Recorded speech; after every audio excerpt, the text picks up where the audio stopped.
안녕하세요. 허브경제TV입니다. 오늘 볼 종목은요, SK바이오사이언스라는 종목을 좀 보도록 하겠습니다. 일단 장티푸스 백신 임상에 대한 성과가 인정이 되었다, 이런 이슈가 나왔습니다. 긍정적이다라고 좀 보면 되겠죠. 요거 같은 경우는 이제 임상 2상 결과가 국제학술지에 온라인 1월판에서 게재가 된다라고 하는데, 긍정적인 흐름이 나오고 있다라는 거니까, 성공을 한다라고 하면 아직 3상이 남아있고, 그 부분에 대한 사용 승인이라든지 이런 부분까지 가려고 하면은, 아직까지는 좀 시간적인 여유가 좀 많이 필요합니다. 우리가 지금 코로나 시대에 있기 때문에 코로나 백신, 코로나 치료제 이런 부분에 대해서 패스트 트랙을 타고 긴급 사용 승인 신청하고 이러다 보니까 하나 만들어지는데 1년도 안 되는 시간이 나올 수도 있거든요. 그러다 보니까 많은 분들이 좀 착각을 하고 계시는 거 있는데, 이거는 진짜 코로나라는 특수한 상황 때문에 진행이 되는 거고요. 그게 아니다라고 하면은요, 임상 1상부터 이게 시판될 때까지는 5년에서 10년까지 걸리는 부분들도 있습니다. 그렇기 때문에 이 부분 참고하시면 되고, 이제 임상에 대해서 긍정적인 멘트가 나왔다라는 것은 좋다라고 좀 보시면 될 것 같습니다. 아무래도 가장 중요하고 실패 확률이 높은 부분이 바로 임상 2상이거든요. 그래서 3상까지 진행이 된다라고 했을 때에는 우리가 좀 장티푸스라든지 이런 부분도 긍정적으로 좀 평가할 수 있다라고 생각을 하시면 될 것 같습니다. 영국에서 코로나 임상 노바백스죠. 노바백스 임상 3상을 좀 진행을 했는데 긍정적인 결과가 나왔다라고 합니다. 그래서 6개월 동안 높은 효과를 유지한다라는 결과가 나오면서 위탁 생산하고 있는 SK바이오사이언스의 수혜가 예상이 된다, 이런 식으로 이야기가 나오고 있습니다. SK바이오사이언스는 노바백스의 주요 매출처가 되었다라고 하네요. 작년 매출을 14% 정도를 차지했다라고 하네요. 그래서 노바백스는 현지 시각 1일 공시했던 연간 보고서를 통해서 지난해 전체 매출의 14%를 SK바이오사이언스에서 거둬들였다라고 하네요. 지난해 매출이 11억 4,600만 달러 정도를 거둬들였고요. SK바이오사이언스를 통해서 매출을 1억 6천만 달러를 좀 받았다, 이렇게 좀 벌어들였다, 이렇게 좀 생각을 하시면 될 것 같습니다. 일단은 미국 정부로부터 받은 보조금도 있었기 때문에 이런 것들을 좀 고려한다라고 하면은 민간 기업 중에서도 SK바이오사이언스 매출 기여도가 가장 컸던 것으로 좀 보고 있죠. 일단 지난해 매출 보조금이 9억 5천만 달러, 로열티가 1억, 거의 2억 달러 정도가 나왔죠. 로열티 수익 같은 경우는 2022년 2,200만 달러 수준에 불과했는데 1년 만에 무려 이 코로나 백신 하나 때문에 8배 가까이 늘어나는 어마어마한 성장의 기회를 잡은 거다, 이렇게 보아주시면 될 것 같습니다. SK바이오사이언스를 비롯해서 협력사들이 노바백스 코로나19 백신 위탁 생산을 본격적으로 확대하면서 노바백스가 받는 로열티 규모도 커진 것으로 알려져 있습니다. 자, 일단 SK바이오사이언스가 이 정도로 노바백스의 매출을 올려주는데 좀 기여를 했다라고 하면은 내년에도 코로나가 유지가 된다라고 했을 때 이 정도로 유지가 되면은 백신을 또 맞아야 되긴 하겠죠. 예, 그렇게 된다라고 하면 SK바이오사이언스랑 같이 유지가 계약이 좀 연장이 되거나 유지가 될 가능성도 없지 않아 있다, 이렇게 좀 봐주시면 됩니다. 다만 이제 노바백스 SK바이오사이언스 같은 경우는 지금 증설을 하고 있는 이 공장들이 내년에 완성이 된다, 그거는 아니기 때문에, 물론 증설이 된다라고 했을 때 생산 라인이 늘어나기 때문에 노바백스 3개의 생산 라인을 유지하고 있고 자체 백신에서 1개의 생산 라인을 유지한다라고 치더라도 다른 생산 라인이 있기 때문에 엔데믹으로 넘어가는 구간에서 다른 것들도 생산을 시작할 수 있는 거라서 나쁘지는 않지만, 만약에 그게 아니다, 생산 라인이 내년에도 늘어나는 게 아니다라고 했을 때에는 노바백스의 생산 라인을 조금 줄이지 않을까라고 생각을 합니다.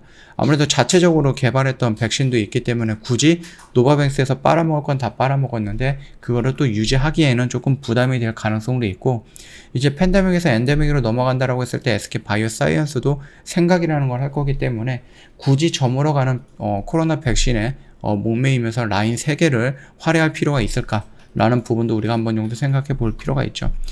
자, 그뿐만 아니라 이번에 재작년에 이 SK바이오사이언스가 돈을 굉장히 많이 모아놨습니다.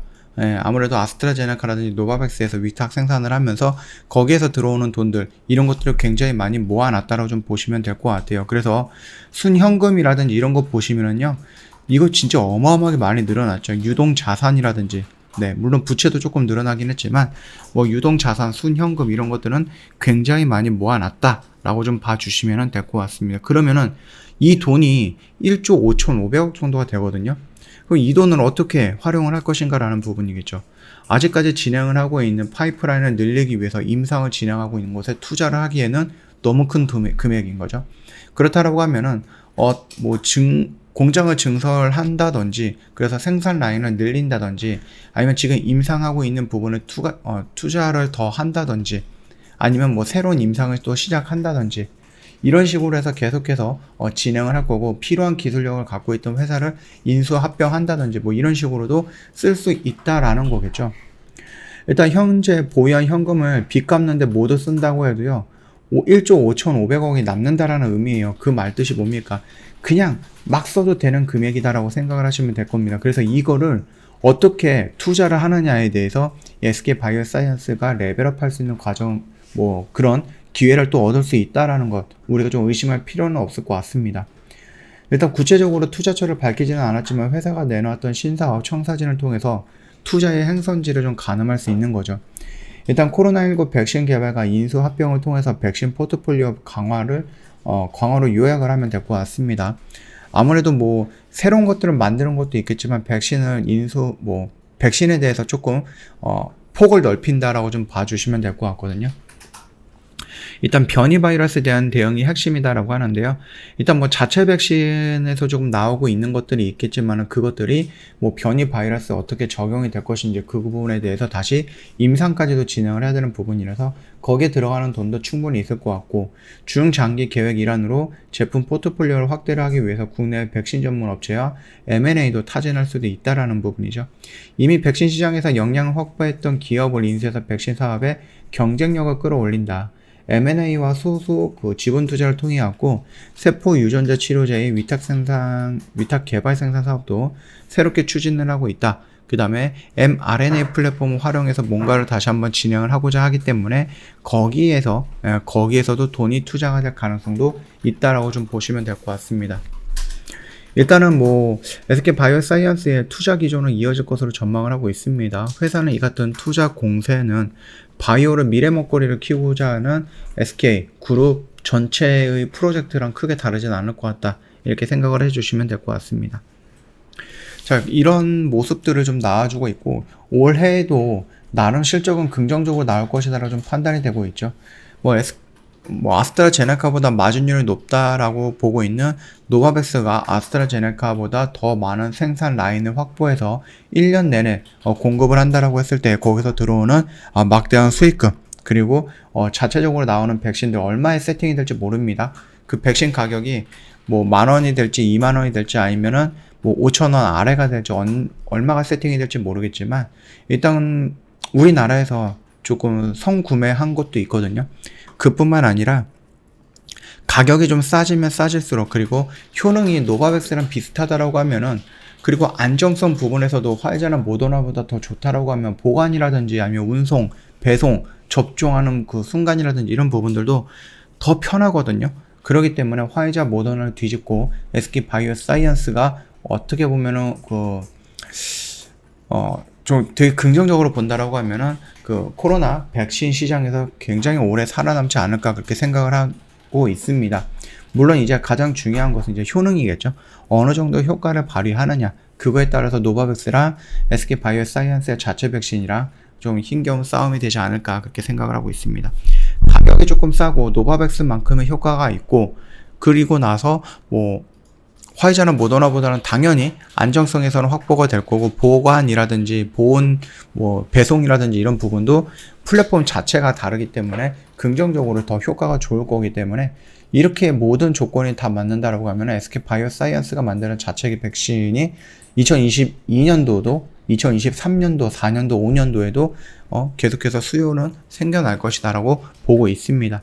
그렇기 때문에 엔데믹으로 간다라고 해서 무조건 백신을 포기하거나 그런 거는 아니겠죠. 예, 일단은 2022년 계약이 되어 있던 노바백스의 1년치 물량은 어느 정도 나올 거고, 거기서 수익을 챙길 수 있는 건 다 챙겨가면 된다. 그리고 상황을 봐가면서 생산 라인을 3개에서 1개로 줄인다든지 2개로 줄인다든지, 그리고 자체 백신 아니면은 노바백스를 아예 계약을 끝나면은 자체 백신에 대한 생산량을 늘린다든지, 이런 식으로 언제든지 조절이 가능하면서 비어있는 공간 또는 지금 증축을 하고 있는 구간들 충분히 생산 라인 다른 걸로도 돌릴 수 있다, 이렇게 좀 봐주시면 되겠고 1조 5천억이라는 어마어마한 현금을 갖고 있기 때문에 이거를 통해서 파이프라인을 늘리거나 임상을 진행하거나 아니면 회사를 M&A 하거나 그런 부분이다라고 하면은 이거는 뭐 무조건 회사의 가치가 레벨업 할 수밖에 없는 구조다라고 좀 보시면 될 것 같습니다. 자, 일단 뭐 차트를 본다라고 했을 때 뭐 백신 관련해서는 지금 많이 죽어 있는 모습이죠. 치료제도 지금 뭐 일동제약 정도를 제외하면 크게 반응하고 있는 것은 없는 부분이고 진단키트도 마찬가지입니다. 뭐 한두 종목을 제외하면 그렇게 크게 반응은 못하고 있습니다. 20만 명이 넘어갔는데도 20만 명이 돌파가 됐는데도 그렇게 큰 반응을 보여주고 있지는 않다라는 것은 코로나가 이제 어느 정도 시장에서는 좀 무뎌졌다라고 좀 봐주시면 될 것 같죠. 자, 일단은 SK바이오사이언스가 그러면은 코로나라는 백신이라는 그 이슈가 줄어들었다. 노바백스라든지 아스트라제네카라든지 이런 부분이 줄어들었다라고 하면은 이제 나와 있는 재료들은 뭡니까? 장티푸스라든지 독감 백신이라든지 아니면은 뭐 자체 백신이라든지 이런 것들에 대한 이슈를 다시 한번 추가적으로 이렇게 돌려 나갈 것이다라고 보시면 될 것 같습니다. 일단 실적이 굉장히 좋게 나오고 있어요. 그리고 그 실적은 계속 유지가 될 것이다라고 생각을 하고 있기 때문에 그 점 참고해 주시면 될 것 같고요. 여기서 뭐 반등이 이런 식으로 다이렉트로 나오는 거는 아닐 거예요. 충분히 이런 식으로 추세를 좀 전환하는 모습들이 연출되고 나서 이런 식으로 좀 반등이 나올 것이다라고 생각을 하고 있으니까 참고해 주시면 될 것 같습니다. 어쨌든 자체 백신이 나온다라는 것 그리고 그 자체 백신을 판다라는 것은 돈을 벌 수 있는 수단이 마련이 되는 거고 매출을 올릴 수 있는 창구가 하나 더 생긴다라는 것을 의미하기 때문에 나쁘게 반영할 필요는 없습니다. 그게 재료의 소멸이다라고 하는 것은 단기적인 악재로 볼 때 그렇게 좀 나오는 거고 결국은 조금 중장기적으로 볼 때 돈을 계속해서 벌 수 있다라는 거 회사가 성장할 수 있다라는 거거든요. 성장을 한다는 것은 레벨업이 된다는 거고 가치가 상승이 된다는 거 결국은 주가가 올라간다라는 거 거기까지 우리가 연결해서 지켜보면 된다라고 좀 말씀드리도록 하겠습니다. 저 무료체험 3기 지금 모집을 하고 있거든요. 이거 같은 경우 선착순이에요. 그래서 2기에서 지난주였는데 2기에서 이제 선착순 때문에 신청을 못 하셨던 분들은 미리미리 3기에는 신청을 해 놓으시라 이렇게 좀 말씀을 드리도록 하겠습니다. 뭐 텔레그램으로도 요청을 해도 되겠지만 조금 편한 방법이 있다라고 하면 카톡이 좀 편하겠죠. 뭐 카톡 아이디가 HERBA2019예요. 이거 입력을 하셔갖고요. 뭐 체험 신청이라고 좀 남겨주시거나 아니면 뭐 다른 상담할 거 있으면 언제든지 카톡 친구 추가 시 문의 남겨주시면 자세하게 설명드리도록 하겠습니다. 자, 오늘 영상은 여기서 좀 마치도록 할게요. 영상 도움이 됐다 그러면 구독과 좋아요 한번 부탁드리겠습니다.